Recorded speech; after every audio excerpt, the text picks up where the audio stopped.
So, in verse 9 to 10 naman, but you are a chosen people. Chosen people. Yan po yung binabanggit na God chose us in Christ before the foundation of the world. Ang sabi sa verse 9, but you are a chosen people, a royal priesthood, a holy nation, God's special possession, that you may declare the praises of Him who called you out of darkness into His wonderful light. Once you were not a people, dati hindi kayo tao, ay hindi kayo bayan ng Diyos. Once you were not a people of God. But now you are the people of God. Once you had not received mercy, dati hindi niyo tinanggap ang awa ng Diyos. But now you have received mercy. Yun po yung pinaliliwanag ng mga aral o mga salita sa Biblia. Na hindi predestino na katulad ng doctrine ng Calvinism, ng iba pang mga nagtuturo ng Biblia. Kundi, yung pagkahirang natin na sinasabi po dito sa talata ay nangyayari sa tuwing tayo ay nakikipagkaisa sa chosen one, sa ating Panginoon sa Kristo. Ano po? Kaya, ako po, maaari mong sabihin, "Oh brother, your name is written in the book of life before the foundation of the world." Bakit po nasabi? Kasi naniniwala ko, alam ko na nakipagkaisa ka sa ating Panginoong Jesus. Kayo rin, kaya kong sabihin na kayo po, mga kapatid, ay ang inyong mga pangalan ay nakasulat sa ating buhay. Kaya nga tayo nandito eh. Kaya po kayo nagtitiis, ano? Para po manatiling mananampalataya sa Diyos. Masasabi ko po na ang inyong mga pangalan ay nakasulat sa aklat ng buhay. Sapagkat pinili niyo na makipagkaisa sa hinirang ng Diyos, sa ating Panginoong Kristo. Ganyan din po ang ginawa o sinabi ni Apostle Paul sa sulat niya sa Philippians chapter 4 verse 3. Basahin ko lang po yung verse 2 bago po ito verse 3. Sabi po dito, I beseech Euodias and beseech Syntyche that they be of the same mind in the Lord. Yung dalawang babae po na sinasabi niya, na sana pinamamagit niya na magkaisa sila ng pag-iisip sa Diyos. Tapos in verse 3, yes, and I ask you, my true companion, help these women since they have contended at my side in the cause of the gospel. Ito yung pinamamagit niya sa mga kapatid, na itong mga babae ito, tulungan niyo sila.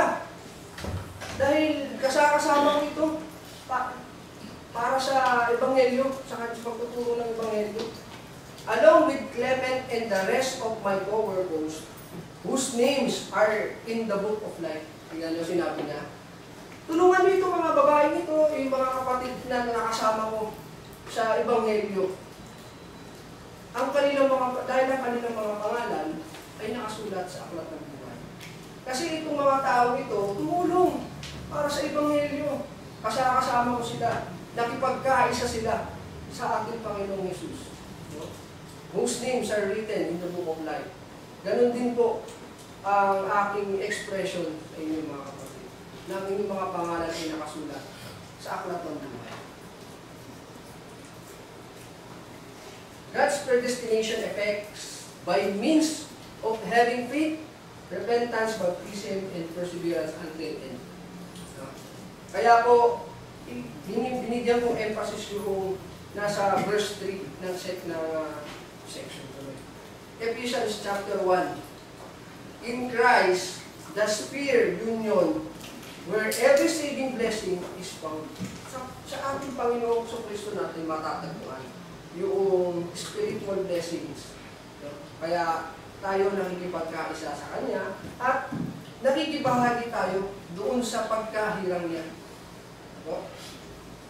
That's why, so the doctrine of double predestination, hindi po yung sinasabi ko na may predestino ng maliligtas at may predestino ng mapapahamak, paparusahan.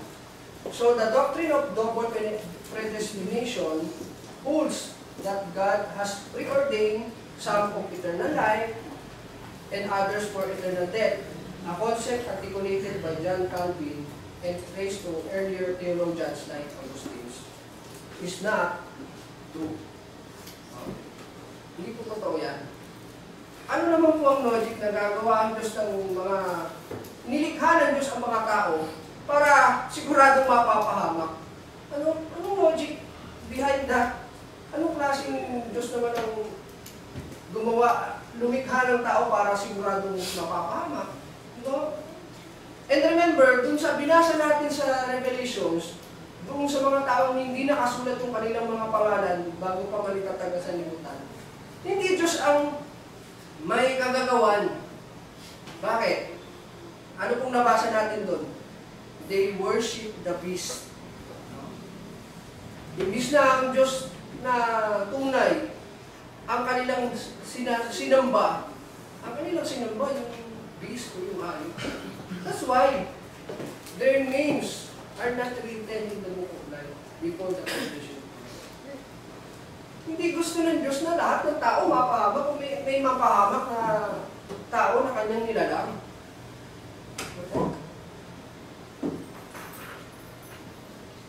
Dahil ang kanyang kalooban, ito po ang kanyang kalooban, no? In 1 Timothy chapter 2, verse 1, ganito po ang ating mababasa. I urge then, first of all, that petitions, prayers, intercession, and thanksgiving be made for all people, for kings and all those in authority, that we may live peaceful and quiet lives in our godliness and holiness. This is good and pleases God our Savior, who wants all people to be saved and come to a knowledge of truth. Yan po ang kagustuhan o kalooban ng Diyos. Yan ang kanyang will. Na ang tao, lahat ng tao maligtas at makaalam ng katotohanan. Isa pa pong verse ang babasahin ko. 2 Peter chapter 3 verse 9. The Lord is not slow in keeping His promise, as some understand slowness. Instead, He is patient with you, not wanting anyone to perish, but everyone to come into repentance. Kaya hindi po totoo na siya yung nagdestinong mapahamak. Kung mayroon daw hindi maliligtas, dahil yun ang pinili ng tao na mangyari sa kanyang buhay. Dahil meron tayong sarili-sarili review. Ganyan ang pag-ibig ng Diyos eh. Ang pag-ibig ng Diyos sapat yan. Ang sabi nga, no one will take away sa kamay ng Diyos. Walang makakaagaw sa iyo sa kamay ng Diyos. Yes! Totoo po yun. Unless ikaw ang pusang tumalikod sa Diyos. Para ang iyong pagkaligtas, yung relasyon sa Diyos ay mawala. Yan po ang kalooban ng Diyos. Now, punta na po tayo sa huling bahagi po nito. Puntahan naman po natin yung tungkol sa the church is the firstborn, whose names are written in heaven. Yan po ay mababasa natin sa Hebrews chapter 12, verse 23. So, ganito po ang ating mababasa. To the church of the firstborn, whose names are written in heaven, who have come to God, the judge of all, to the spirits of righteous made perfect, to Jesus, the mediator of the new covenant, and to the sprinkled blood that speaks a better word than blood of Abel. Binabanggit po dyan yung firstborn, yung pagkapanganay. Alam niyo po, in ancient time, yan pong pagkapanganay o yung birthright, mahalaga po yan. Mahalaga po yan noon. Naalala niyo po yung kwento ni Jacob and Esau na they struggled over birthright. Yan yung istorya na lumating sa bahay si Esau na gutom galing sa trabaho, sa kanyang pangangaso.